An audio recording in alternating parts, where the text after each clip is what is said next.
जानते हैं बाजार ने कैसे आज सैल्यूट किया इस सीज फायर को। आज बाजार रॉकेट की तेजी के साथ भागा, शानदार तेजी के साथ बाजार बंद भी हुए। निफ्टी 916 अंक चढ़कर 24,924 के पार बंद हुआ। सेंसेक्स 2,975 अंक चढ़कर 82,430 के पास बंद हुआ। तो निफ्टी बैंक 1787 अंक चढ़कर 55,382 के लेवल पर आज जाकर बंद हुआ है।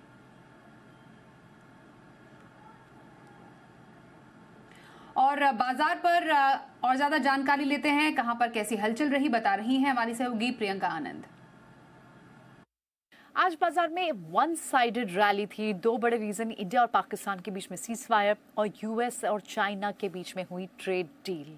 इसके चलते आज हमने देखा कि यूएस मार्केट्स तो छोड़िए, वहां डाउ फ्यूचर्स भी तेज है। इंडियन मार्केट्स में वन साइडेड रैली दिखाई दी। बैंक निफ्टी में आप लगभग 1500 पॉइंट्स की बढ़त देखी हमने, 3.2% का गेन वहां दिखा। निफ्टी लगभग 3.8% की बढ़त के साथ आज 900 पॉइंट्स की बढ़त के साथ 24,900 के ऊपर बंद होने में कामयाब रहा।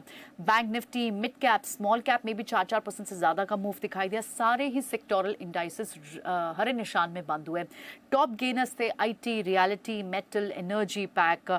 इनफैक्ट अगर आप लूजिंग साइड पे देखें तो आज कोई भी सेक्टोरल इंडाइसेस लाल निशान में बंद नहीं हुआ। विक्स कूल ऑफ हुआ क्योंकि बाजार में वॉलेटिलिटी ही नहीं थी, वन साइडेड मूव थी।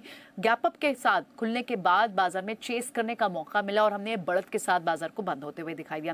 निफ्टी लूजर्स की आप बात करें तो वहाँ दो स्टॉक्स थे, इंडसइंड बैंक, मूडीज का डाउनग्रेड और सन फार्मा, क्योंकि ट्रंप की तरफ से जो फार्मास्यूटिकल को की जो कॉस्ट 30 to 80% स्लैश करने के एग्जीक्यूटिव ऑर्डर्स पे साइन करने की बात आ रही है, उसके चलते फार्मा कंपनियां जो कि रेवेन्यू जिनका काफ़ी बड़ा कंपोनेंट यूएस से आता है वो थोड़ी प्रेशर में ज़रूर ट्रेड कर रही थी। लेकिन ऑन द फ्लिप साइड आप बैंक्स को देखें तो चाहे axis, ICICI, PNB, ID first bank 4% ज़्यादा का मूव था।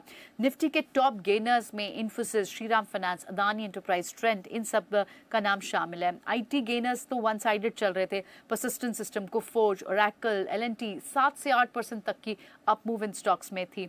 मेटल स्टॉक्स में भी अच्छी मूव थी क्योंकि चाइना और यूएस के बीच में अगर ट्रेड डील स्ट्राइक होती है तो यानी कहीं नहीं वो जो ग्लोबल स्लो डाउन का मेटल्स के प्राइसेस पे क्या प्रेशर आ सकता है और वो डंपिंग बन सकती है इंडिया, उन सब को लेते हुए भी हमने देखा कि मेटल्स में एक अच्छी मूव थी। हिंद कॉपर 10% था, सेल 8.2%, नैल्को 7%, इन सब में अच्छी तेजी देखने को मिली। एनर्जी गेनर्स भी काफ़ी सारे थे जिसमें Adani green, Tata power, Reliance, NTPC में मूव थी। एक और तीसरी बड़ी जो खबर आज बाजार के लिए थी कि मानसून समय से पहले आने की उम्मीद है। केरला में मानसून हिट भी हो गया आईएमडी के हिसाब से और इसीलिए हमने देखा जितने भी मानसून रिलेटेड स्टॉक थे, चाहे वो एग्री और केमिकल या फर्टिलाइजर स्टॉक्स हो, उनमें अच्छी मूव थी। आगे ट्रैक्टर स्टॉक जैसे स्कॉट्स कुबोटा 9%, एमएनएम में 4% की मूव थी, गुजरात स्टेट फर्टिलाइजर 6%, आरसीएफ में 7% की मूव, प्रदीप फोस्फेट में 4% की मूव देखने को मिली। रिजल्ट जहां जहां स्ट्रॉन्ग थे ब्रॉडर मार्केट में, मान इंडस्ट्री, बजाज इलेक्ट्रिकल, ज्योति लैब्स, पीवीआर आइनॉक्स, इन सब ने वन साइडेड मूव थी। और इसके अलावा जिन स्टॉक्स में थोड़ा प्रेशर लास्ट वीक देखने को मिल रहा था, चाहे वो एविएशन के हो, होटल स्टॉक्स हो, उनमें भी अप मूव आज के दिन थी। क्या